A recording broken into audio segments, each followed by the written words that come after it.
महाराष्ट्र में अपने चाचा शरद पवार से बगावत करने वाले अजित पवार के साथ बीजेपी आखिर सौतेला व्यवहार क्यों कर रही है और क्या इस सौतेले व्यवहार की वजह से आने वाले दिनों में महाराष्ट्र में क्या कोई बड़ा राजनीतिक उथल पुथल हो सकता है। आज इसी पर हम चर्चा करेंगे। नमस्कार, आप देख रहे हैं लोकमत हिंदी और मेरा नाम है सुन कनौजिया। सबसे पहले समझ लेते हैं कि आखिर हुआ क्या है। दरअसल रविवार को मोदी 3.0 के मंत्रियों का शपथ ग्रहण हुआ। इस शपथ ग्रहण में एनडीए के अधिकतर पार्टी के नेताओं को मंत्री पद दिया गया। इतना ही नहीं, आरपीआई जैसी पार्टी जिसके पास लोकसभा में एक भी सांसद नहीं है, उसे भी मंत्री पद दिया गया। लेकिन अजित पवार की एनसीपी इसलिए नाराज हो गई क्योंकि उन्हें कैबिनेट मंत्री पद नहीं बल्कि एमओएस मंत्री पद ऑफर किया गया। अजित पवार गुट ने इस पद को ग्रहण करने से साफ तौर पर इनकार कर लिया। अजित पवार का कहना है कि उन्हें कैबिनेट मंत्री चाहिए क्योंकि प्रफुल्ल पटेल एक सीनियर लीडर है और वो पहले भी कैबिनेट मंत्री रह चुके हैं। ऐसे में एमओएस का पद एक्सेप्ट करना ये उनके लिए एक डिमोशन का ऑफर हो सकता है। सुनिए क्या कहना है अजित पवार और प्रफुल्ल पटेल का। हमारे राज्यसभा के टोटल 3 मेंबर होने वाले हैं और लोकसभा के खुद सुनील तटकरे साहब है। ऐसा टोटल राष्ट्रवादी कांग्रेस पार्टी की मेंबरों की सदस्य संख्या पार्लियामेंट में और पार्लियामेंट में 4 होने जा रही है, राज्यसभा और लोकसभा पकड़ के। तो हमें एक सीट मिलनी चाहिए, ऐसे हमारी बात हुई है। वो बोले ठीक है, आपका कहना सही है। लेकिन उसके बाद कल उनका हमें मैसेज आया कि हम इंडिपेंडेंट चार्ज जैसा हमारे शिंदे साहब की पार्टी को दिया है वैसा एक मेंबर लेना चाहते हैं। तो आप सभी को पता है, पूरे देश को पता है, प्रफुल्ल पटेल साहब उन्होंने कैबिनेट मिनिस्टर के नाते बहुत दफ़ा सेंट्रल में काम किया है और कैबिनेट मिनिस्टर होते हुए फिर इंडिपेंडेंट चार्ज लेना हमें ठीक नहीं लगा। इसलिए हमने बताया कि हम रुकने के लिए कुछ दिन के लिए तैयार है, लेकिन हमें कैबिनेट मिनिस्टरशिप चाहिए। तो ये सुनने के बाद वो बोले ठीक है, और फिर उन्होंने जो ऑफ़र की थी इंडिपेंडेंट चार्ज की, वो हमने नकार दी। It would be for me personally coming down or demotion. So we have informed the Bharatiya Janata Party leadership, and they have already told us that just wait for a few days. Ajit की नाराजगी की एक वजह है जीतन राम मांझी। मांझी के पास भी एक ही सांसद है, लेकिन मांझी को कैबिनेट मंत्री बनाया गया है और अजित पवार को एमओएस का पद ऑफर किया गया।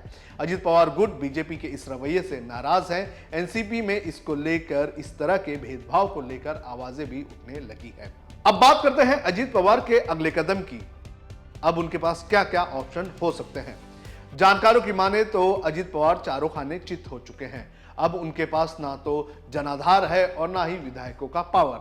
अजित पवार ना तो चाचा शरद पवार के पास वापस जा सकते हैं और ना ही बीजेपी अब उन्हें अपने साथ लेकर चुनाव लड़ना चाहती है। बीजेपी के मंथन में यह बात सामने आई है कि इस लोकसभा चुनाव में बीजेपी को अजित पवार को अपने साथ लेने की वजह से काफी नुकसान हुआ है। अजित पवार पर लगे भ्रष्टाचार के टैग की वजह से बीजेपी का सामान्य वोटर बीजेपी से दूर चला गया और अजित पवार के वोट भी बीजेपी को ट्रांसफर नहीं हुए।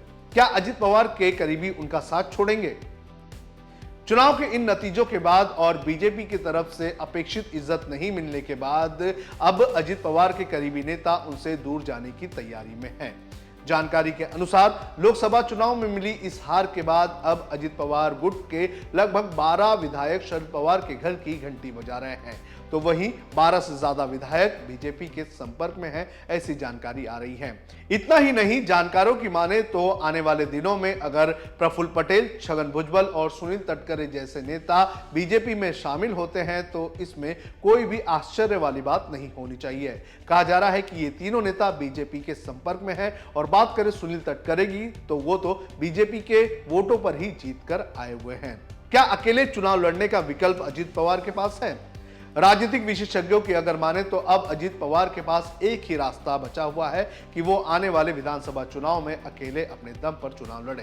कहा जा रहा है कि महाराष्ट्र में बीजेपी का एक वर्ग है जिसने ये मन बना लिया है कि अगले चुनाव में वो अजित पवार के साथ मिलकर चुनाव नहीं लड़ना चाहते हैं। इस लोकसभा चुनाव में अजित पवार की वजह से बीजेपी को भारी नुकसान हुआ है। कहा यह भी जा रहा है कि बीजेपी अजित पवार को मजबूर कर सकती है कि वो विधानसभा चुनाव के पहले बीजेपी से अलग हो जाए। क्या चाचा शरद पवार के पास वापस जा पाएंगे अजित पवार? पॉलिटिकल पंडितों की अगर माने तो अजित पवार के लिए शरद पवार के दरवाजे पूरी तरह से बंद हो चुके हैं। शरद पवार कभी नहीं चाहेंगे कि अजित वापस से उनके पास आए। जानकारों का यह भी मानना है कि पवार खुद चाहते थे कि अजित उनसे अलग हो जाए ताकि बेटी को नेतृत्व सौंपा जा सके। अजित पवार के अलग होने से शरद पवार के सामने उत्तराधिकारी को लेकर जो चिंता बनी हुई थी वो पूरी तरह से खत्म हो चुकी है। वहीं दूसरी तरफ अगर अजित पवार कैसे भी करके शरद पवार के पास वापस जाते हैं और शरद पवार उन्हें वापस अपनी पार्टी में ले लेते हैं तो आने वाले दिनों में हो सकता है कि सुप्रिया सुले के सामने नेतृत्व को लेकर एक चुनौती साबित हो। और यही सब चीजों को ध्यान में रखते हुए शरद पवार अजित पवार को वापस अपने पास नहीं लेना चाहते हैं।